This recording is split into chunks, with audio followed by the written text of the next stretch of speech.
আচ্ছা, আমাদের এটা কি ট্রেডিং সেন্টার না দোকান? দোকান, হ্যাঁ। বিশেষ করে এই দোকান ট্রেডিং সেন্টার হলে এই দামি দামি সেটগুলো আসতো। এটা কি আমরা ট্রেডিং সেন্টারের কাজ শিখলে বলো না এই দোকানের কাজ শিখলে? দোকান আর ট্রেডিং সেন্টার একসাথে। হ্যাঁ, তাহলে এই ফিক্সেল একটা, ঠিক আছে। আওয়াজ নাই কেন? নাথিং একটা।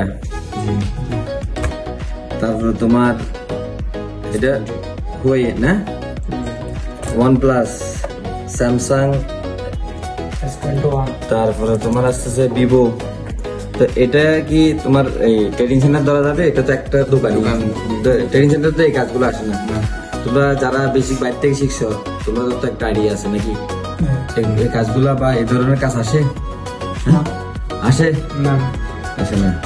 তো আমরা ট্রেডিং সেন্টারে শিখলে ভালো না ইয়াতে শিখলে দোকানে শিখলে ভালো? দোকানে। তো আমাদের তো এক প্রকার দোকানই, ঠিক আছে। হয়তো ফজ্জগ্রামে চলতেছে আর কি। তো আমরা কোথায় শেখার কাজ শিখবো? দোকানে। আমরা দোকানেই অলরেডি চলমান, প্রত্যেক কোচিং দুটোটাই চলমান আছে। আপনারা যারা ইচ্ছা শক্তি আছে, আগ্রহ আছে, অবশ্যই আমাদের এসপির সাথে আসবেন। আমাদের এখানে না হলেও ভর্তি না হলেও ভিজিট করে যাবেন, আশা করি ভালো লাগবে।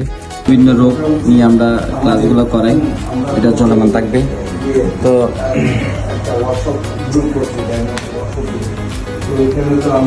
তুমি কি সমস্যা কি? সমস্যা কি স্যার? এটা আমার সিম কল করার পর আপনার স্যার ব্ল্যাক করে না। দেখো সফটওয়্যার কোনো ইস্যু আছে কিনা, কোনো ধরনের ইস্যু আছে? হৃদয়, কি করতেছো তুমি? তো তুমি কি করতেছো? মোবাইল ফিটিং করতেছি। এটা কি কাজ করছো তুমি? কাজ করছো? তো যাই হোক, আমাদের এখানে আপনার বিভিন্ন রকম সেট, মডেল ভিত্তিক, তারপর আপনার বিভিন্ন রকম সমস্যার সমাধান আমরা প্র্যাকটিক্যাল, থিওরি, বেসিক শূন্য থেকে, ইনশাল্লাহ শূন্য থেকে আমাদের এখানে শিখতে পারবেন। Basic to advance level. এখানে যে আবার আলাদা আলাদা করবো এরকম কিছু নেই, একসাথেই একের ভিতরে দুই trading centre, mobile service centre একসাথে। আসসালামু আলাইকুম।